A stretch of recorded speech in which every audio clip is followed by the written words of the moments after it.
শিশু থেকে বৃদ্ধ যারা স্মার্টফোন ব্যবহার করে তাদের প্রত্যেকের ফোনে টিকটক, লাইকি, বিগো অথবা ইমো লাইভ ইত্যাদি অনলাইন অ্যাপ্লিকেশনগুলো রয়েছে এবং এ সমস্ত অনলাইন প্ল্যাটফর্মগুলোর প্রতি বর্তমান জেনারেশন রীতিমতো আসক্ত।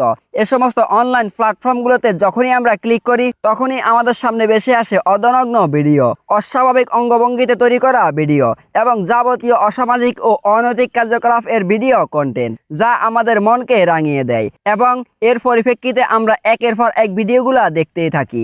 এখন কথা হচ্ছে, এই অনলাইন প্ল্যাটফর্মগুলোর ডেভেলপারদের মূল উদ্দেশ্য কি? তারা কি উদ্দেশ্য নিয়ে আমাদের মাঝে একের পর এক অনলাইন প্ল্যাটফর্ম তৈরি করে যাচ্ছে এবং এগুলাতে বিশ্ববাসীকে সংযুক্ত করার সুবিধা তৈরি করছে? আসুন সেই বিষয়গুলো নিয়ে একটু জানার চেষ্টা করি। টিকটক, লাইকি, বিগো এখন তরুণ থেকে বৃদ্ধ যে কোনো বয়সের মানুষের কাছে সবচেয়ে জনপ্রিয় অ্যাপগুলোর মধ্যে অন্যতম।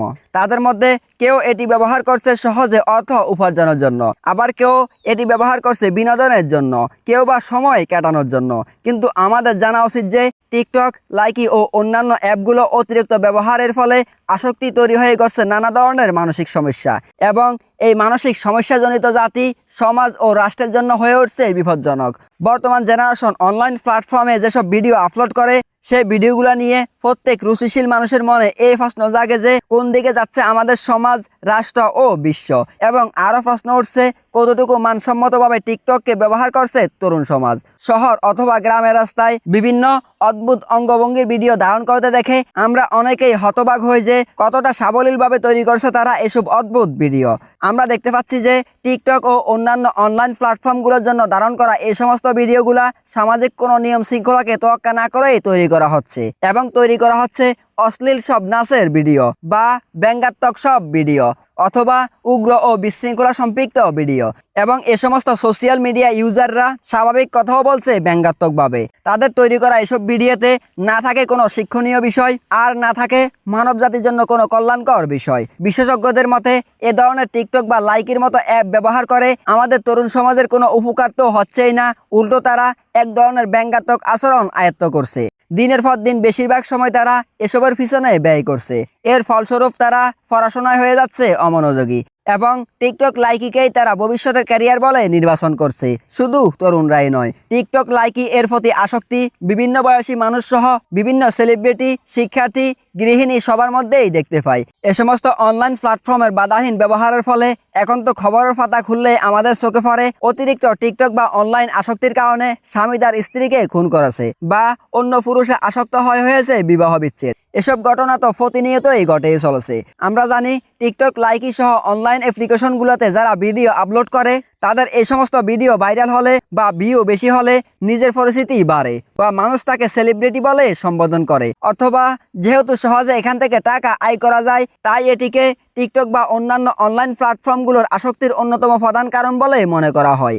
এছাড়াও দেখা যাচ্ছে যে মানুষ এখন নিজেকে একাকিত্ব থেকে বের করতে এবং মানুষের থেকে অ্যাটেনশন পেতে টিকটক বা লাইকিকে প্রধান হাতিয়ার বলে মনে করছে, কারণ টিকটক বা লাইকির মাধ্যমে একদিনেই জনপ্রিয় হয়ে ওঠা সম্ভব। সম্প্রতি সময়ে এরকম অনেক নিউজ মিডিয়াতে আসছে, তার মধ্যে আমরা একটা আপনাদের সামনে উপস্থাপন করছি। নবম শ্রেণীর শিক্ষার্থী জান্নাত লকডাউনে স্কুল বন্ধ থাকার কারণে প্রথমে সময় কাটানোর জন্য সে টিকটক বানাতে শুরু করে। অল্প কিছুদিনের মধ্যে তার ভিডিওগুলো ভাইরাল হয় এবং তার ফ্যান ফলোয়ারের সংখ্যাও বাড়তে থাকে। কিছুদিনের মধ্যে তার ফলোয়ার সংখ্যা কয়েক লাখেরও বেশি হয়ে যায়। তাই প্রতিদিন এখন সে 8 থেকে 10টি ভিডিও আপলোড করে।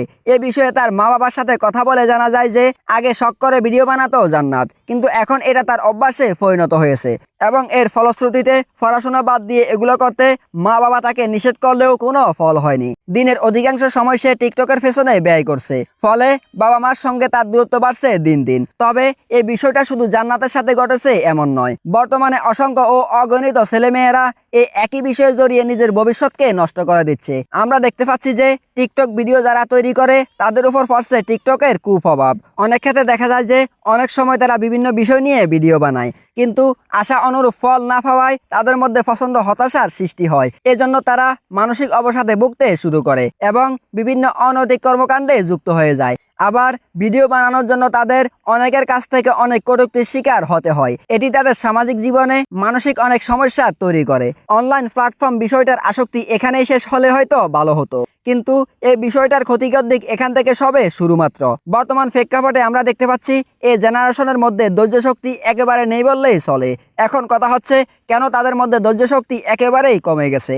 আমরা জানি TikTok, Likee, Vigo, Facebook reels, YouTube shorts, Instagram content ভিডিওগুলোর সময়সীমা 15 সেকেন্ড হতে 1 মিনিট কিংবা এর বেশি কিছু সময় হয়ে থাকে। সুতরাং এই সীমিত সময়ের ভিডিওগুলো যখন আমরা প্রতিনিয়ত দিনের পর দিন দেখে যাচ্ছি, এমত অবস্থায় আমাদের মস্তিষ্ক দীর্ঘ একটা সময় নিয়ে কাজ করা, দীর্ঘ একটা সময় ধরে গবেষণা করা এবং দীর্ঘ একটা সময় ধরে একটা কাজে লেগে থাকা, এই বিষয়গুলো আমাদের মস্তিষ্ক একেবারে মেনে নিতে পারে না। কারণ আমরা আমাদের ব্রেনকে যে কোনো বিষয়কে অল্প কয়েক সেকেন্ডের ভিতরে সম্পূর্ণ করতে অধিক মাত্রায় ব্যবহার করেছি।